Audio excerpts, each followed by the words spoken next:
नमा संस्कृत मित्राणी। तो मित्रों, कैसे हो आप सभी लोग। स्वागत है फिर से आपका हमारे इस यूट्यूब चैनल में। और आज हम आप लोगों के लिए लेके आए हैं तिलका मांझी भागलपुर विश्वविद्यालय के स्नातक प्रथम वर्ष के हम द्वितीय पेपर 2 का हम प्रश्न लेके आए हैं। जो 2021 में एग्ज़ाम हुआ था, हम उसी का प्रश्न लेके आए हैं आप लोगों के बीच। आज इसका एनालिसिस कराएंगे आप लोगों के समक्ष में। आप बताएंगे किस प्रकार से परीक्षा में प्रश्न पूछा जा रहा है, इसका सिलेबस में किस प्रकार जो है चेंजिंग हुआ है, बदलाव हुआ है। तो आज हम उसी के बारे में थोड़ा सा चर्चा करेंगे। आप लोग वीडियो के अंत तक बने रहेंगे। वीडियो जो है काफ़ी अच्छी होने वाली है। आप लोग जितने भी हैं पार्ट 1 के छात्र, सभी लोग ध्यान से तैयारी करेंगे। और देखिए, ये जो 2021 में परीक्षा हुई थी उसी के ये जो है पेपर है। और इसमें जो समय की अगर हम बात करें तो 3 घंटे का आपको समय मिलता है। और कुल जो है ये परीक्षा 100 अंक की ली जाती है। पेपर 2 की हम बात करें तो इसमें जो है 100 अंक की परीक्षा होती है और 3 घंटे का आपको समय मिलता है। आप इसको जो है बहुत अच्छी तरीके से अभी से ही इसका तैयारी करेंगे।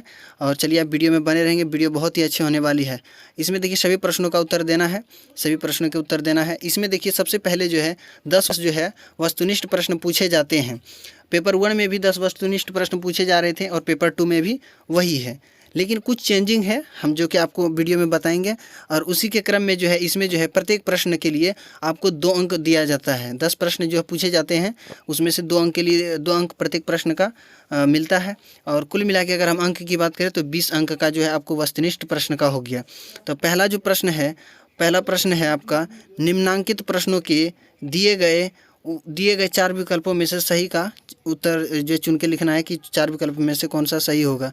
तो एक का जो क नंबर प्रश्न है वो है चतुर्विंशति संहिता किसे कहा जाता है। तो चतुर्विंशति संहिता यानी कि कहने का अर्थ है 24,000 श्लोक वाला जो ग्रंथ है उसे किसे कहा जाता है। तो ये रामायण हो जाएगा आपका, बिल्कुल सही आंसर हो जाएगा। अब चलिए ख नंबर प्रश्न जो इसमें दिया गया है, महाभारत किस में विभाजित है। तो महाभारत किस में विभाजित है आप सभी भी जानते हैं कि ये सर्गों में, निश्वासों में, अध्यायों में, पर्वों में। तो इसका जो सही उत्तर हो जाएगा वो हो जाएगा आपका पर्वों में विभाजित है। 18 पर्व में महाभारत विभाजित है। इसी के क्रम में हम आगे अगला प्रश्न देखते हैं, श्रीमद् भगवत गीता कितने अध्यायों में विभक्त है। श्रीमद् भगवत गीता जो है ये कितने अध्यायों में विभक्त है। तो ये कुल मिला के अगर बात करें तो विंशति हो जाएगा, नहीं। इसके बाद 49 नहीं, अष्टादश, सप्तदश। तो इसमें हो जाएगा अष्टादश। अष्टादश आपका सही आंसर हो गया, यानी कि अष्टादश यानी 18 अध्याय में श्रीमद् भगवत गीता विभक्त है। तो 18 अध्याय में से आप लोगों को सिर्फ यहाँ जो आपके पाठ्यक्रम में दिया गया है तिलका मांझी भागलपुर विश्वविद्यालय के पाठ्यक्रम में, तो इसमें जो है स्नातक प्रथम वर्ष में आपको सिर्फ पढ़ना है द्वितीय अध्याय को सिर्फ आपको पढ़ना है, बाकी बात नहीं पढ़ना है। तो 18 अध्याय इसमें दिया जाता है। ये प्रश्न पूछा जाता है 12 बार एग्जाम में, आप ध्यान में इसको रखेंगे। और आगे जो है चौथा प्रश्न है, इसमें घ नंबर प्रश्न है, आत्मा के स्वरूप का वर्णन गीता के किस अध्याय में है। तो आत्मा के स्वरूप का वर्णन ये द्वितीय अध्याय में है, ना कि तृतीय, चतुर्थ, पंचम। ये द्वितीय अध्याय आप याद रखेंगे, द्वितीय अध्याय ही आपको सिर्फ पढ़ना भी है। आगे जो है अगला प्रश्न है, ये अंग नंबर प्रश्न है, पूर्व मेघदूतम में यक्ष मेघ से किसका वर्णन करते हैं।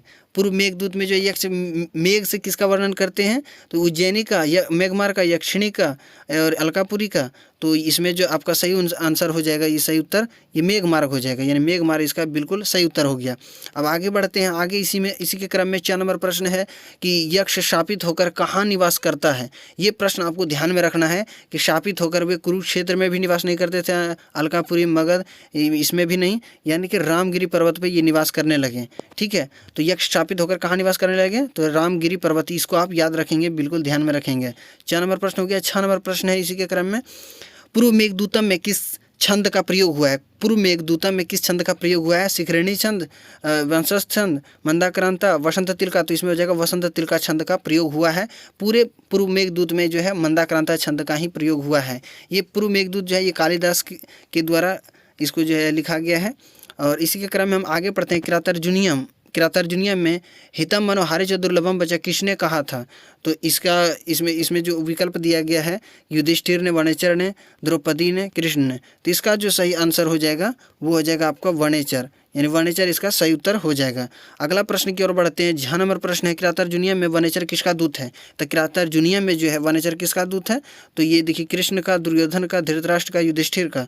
तो इसमें जो आपका सही उत्तर हो जाएगा वो हो जाएगा आपका युधिष्ठिर का ये दूत था। ठीक है, युधिष्ठिर का दूत था। किरातार्जुनीय में वनेचर जो था युधिष्ठिर का दूत था।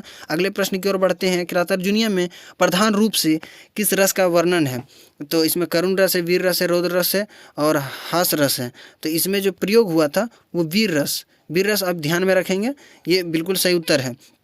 तो आपका 10 दूनी 20 अंक का यहाँ पे तैयारी इतना में से पूछा जाता है। अब आगे हम बढ़ते हैं इसी के क्रम में। दूसरा प्रश्न है, निम्नलिखित में से किसी एक प्रश्न का उत्तर दें।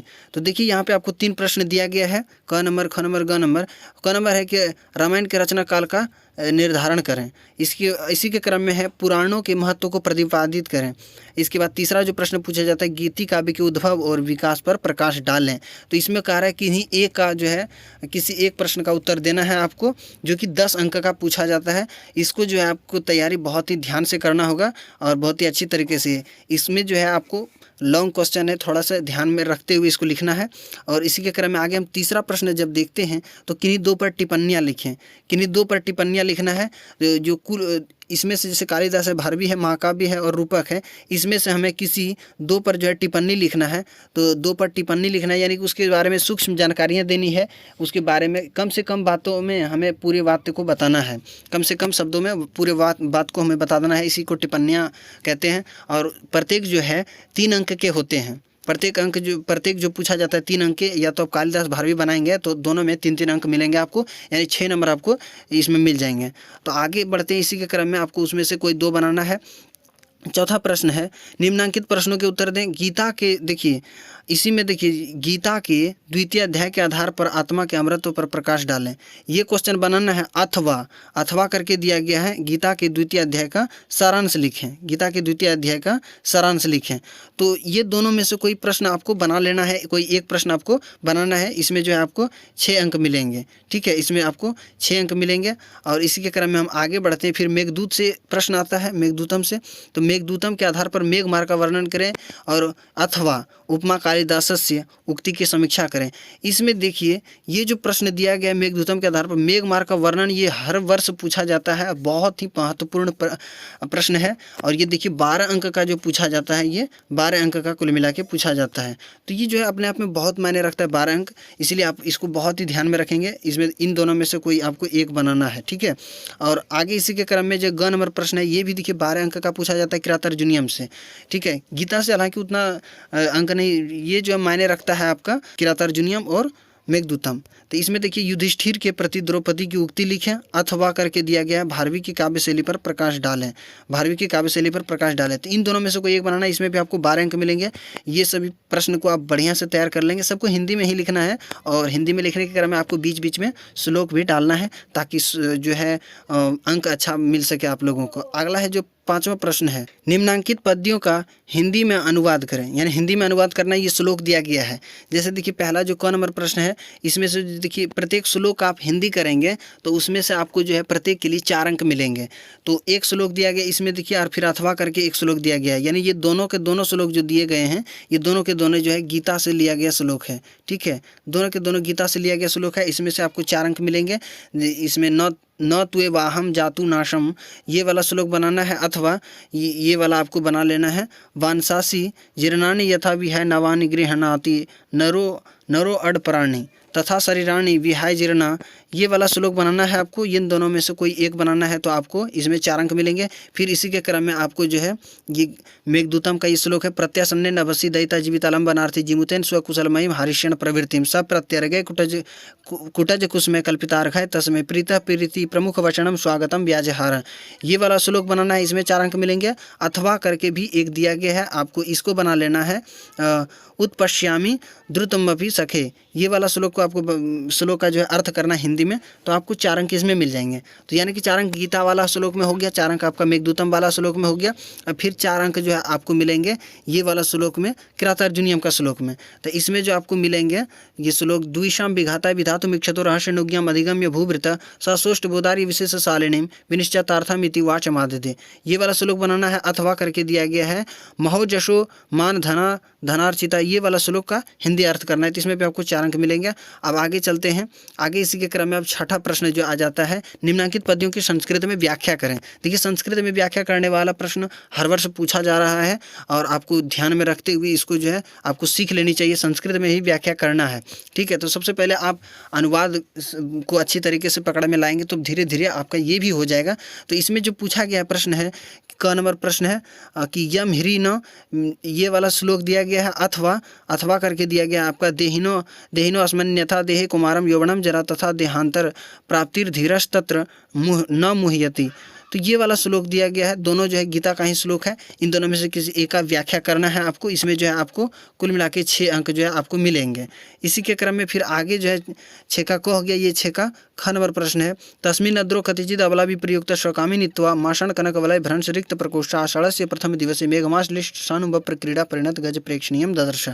ये वाला श्लोक को बनाना है, इसका जो है संस्कृत व्याख्या करना है। अथवा करके दिया गया है आपको कि ये वाला श्लोक बनाना है, नीपम दृष्टवा हरित कपिशम, ये वाला श्लोक को आपको करना है। तो इन दोनों में से किसी एक का संस्कृत व्याख्या करेंगे, आपको 4 इसमें जो है फिर आपको मिल जाएंगे, यानी कि 8 अंक इसमें आपको मिलेंगे। मेघदूतम वाला में आपको 8 अंक मिलेंगे, यानी कि मेघदूतम और ये जो आगे अब ग नंबर दिया गया है ये है कृतर्जुनियम का। तो इन दोनों में से किसी का भी आप करेंगे तो इसमें आपको अच्छा अंक मिल जाएंगे। तो आपको जो है ध्यान में रखते हुए ये इसका भी जो है संस्कृत व्याख्या करना है। अशक्त माराध्येयतो, ये वाला श्लोक अथवा करके आपका दिया गया है। कथा प्रसंगेण जैनेरुदाहरिता, ये वाला बनाना है। ये दोनों में से कोई श्लोक का एक जो है आपको संस्कृत व्याख्या करना है, इसमें भी आपको 8 अंक मिलेंगे। तो ये सारी चीज़ों को आपको एकदम ध्यान में रखना है और कहीं भी आपको जो है तैयारी में कमी नहीं छोड़नी है। आप पूरा मेहनत लगा के कीजिए। अंक तो बहुत ही अच्छा आता है परीक्षा में, जो है अंक बहुत ही अच्छा आपको मिलेगी। थोड़ी तैयारी आप अच्छी तरीके से रखेंगे, ऑब्जेक्टिव पे आप थोड़ा सा ध्यान देंगे। और जिस टॉपिक पे अगला एपिसोड में आपको वीडियो चाहिए, आप हमें कमेंट बॉक्स के माध्यम से आप हमें बता सकते हैं। हम उसके लिए जो है वीडियो लेके आएंगे आप लोगों के लिए। और आपको वीडियो कैसी लगी आप कमेंट बॉक्स में ज़रूर बताएंगे, लाइक कर देंगे और चैनल पे नए हैं सब्सक्राइब जरूर कर लेंगे। हम संस्कृत से रिलेटेड वीडियो आपको हमारे चैनल पे लगभग देखने को मिलता ही रहेगा। तब तक के लिए जय हिंद, वंदे मातरम।